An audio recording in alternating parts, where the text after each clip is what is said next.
Hey guys, Mr. Kavanaugh here. How we doing today?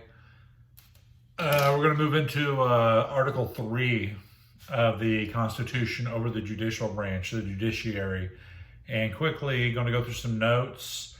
And just today, going to look over the structure of the courts, looking at the structure of the courts.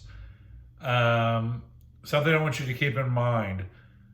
We have a dual court system in this country, dual court system. So you have state/local courts, and then you have federal courts.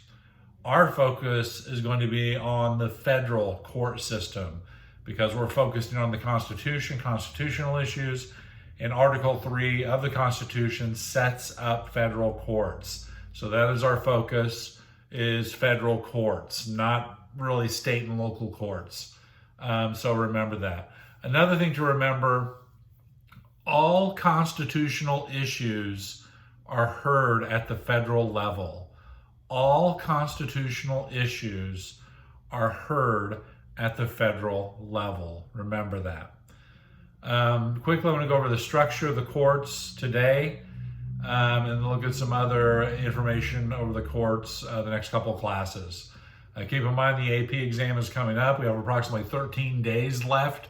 I put some information on a Google Classroom feed. Remember, two free response questions. You have 45 minutes, and it'll be done online. So keep that in mind. It will be open note and open book, but you have such a limited time. You better have your Post-its put up and ready to go. So structure of the courts. Article 3 sets up the judicial branch, as I said.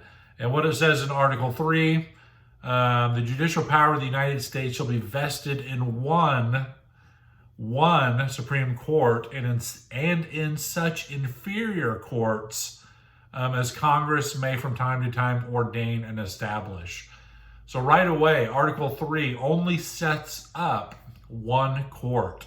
It sets up the Supreme Court. But there's language in Article 3 that allows Congress to set up other courts as needed, which they will, as you'll see right away. Again, we have a dual court system in this country. We have state/local courts and federal courts. Our focus is on federal courts or constitutional courts under Article 3 of the Constitution. There are 3 levels of the federal court system, which you'll see in this chart that I have on your notes, as well as videos that I'll provide to you. 3 levels of the federal court system. The first level, they are the district courts. District courts. There are 94 district courts scattered around the country and territories. 94 district courts. These are the principal trial courts. Principal trial courts. They have what's called, which you need to remember this term, original jurisdiction. So let's say, for example, I commit a federal crime. Somebody give me an example of a federal crime. Don't say murder, because most murders are state crimes. It's only certain situations when murders will be federal crimes. It is depending on who's involved. It has to be some type of federal official. Most murders are state charges. Federal crime, let's say bank robbery. Bank robbery is a federal crime. Most banks are insured by the federal government, FDIC, Federal Deposit Insurance Corporation. Bank robbery is a federal crime. So let's say I have been charged with bank robbery. My first stop is at the district court level. Let's say I robbed a bank right down the street from my house. My court case at the district court will be right downtown Indianapolis, and they will hear my case on the charge of bank robbery. So district courts have what are called original jurisdiction. They originally hear the cases. Original jurisdiction, 94 district courts nationwide. The district courts were created, as you'll see in my notes, under the Judiciary Act of 1789, creating starting to create these district courts, the principal trial courts. So if you commit a federal crime, that's your first stop, district courts. They have original jurisdiction. Let's say, though, I was arrested when the police stopped me and they searched my car without my permission or without a warrant, but I'm still being charged. So let's say I am convicted at the district court trial. I am found guilty of bank robbery. Well, my attorney is going to make the argument that the search of my vehicle, whereupon they discovered the cash, my handgun, and the mask I was wearing, which looks pretty damning.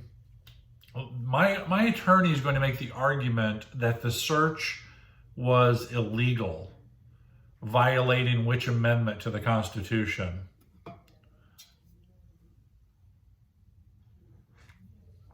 I hope you said fourth, unreasonable search and seizure. So my attorney and myself, we are going to appeal my case to the next level, to what's called the Court of Appeals or Courts of Appeals.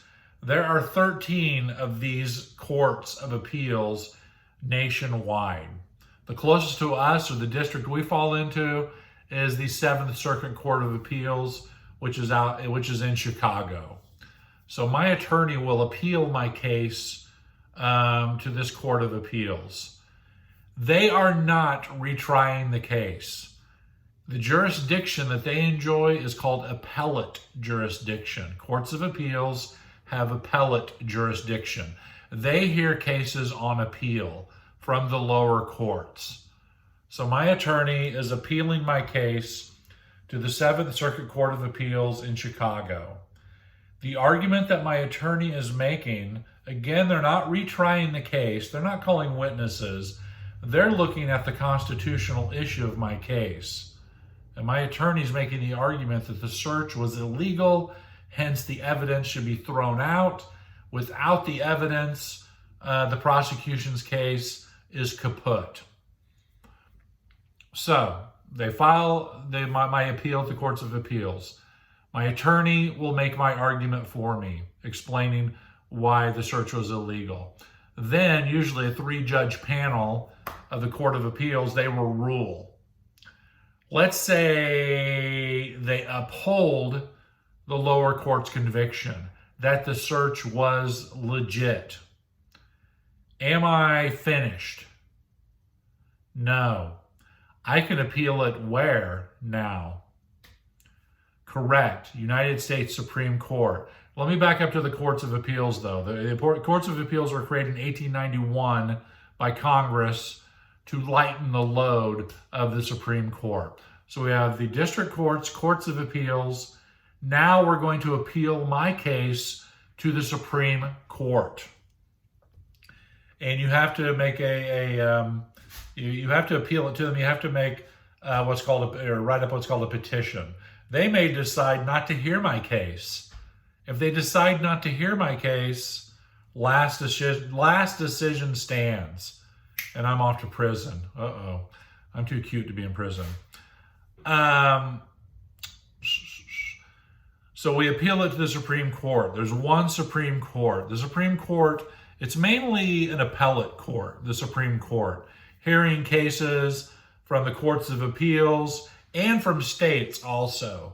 The Supreme Court will hear appeals from the states as well. Again, when was the Supreme Court created? It was created in the original Constitution. Article 3 of the Constitution creates one Supreme Court. Let's say the court decides to hear my case. And they listen to the arguments. Was the search legit or not? They listen to my attorney and the government's attorney. And they decide that the search was illegal. What happens? Well, the search was illegal.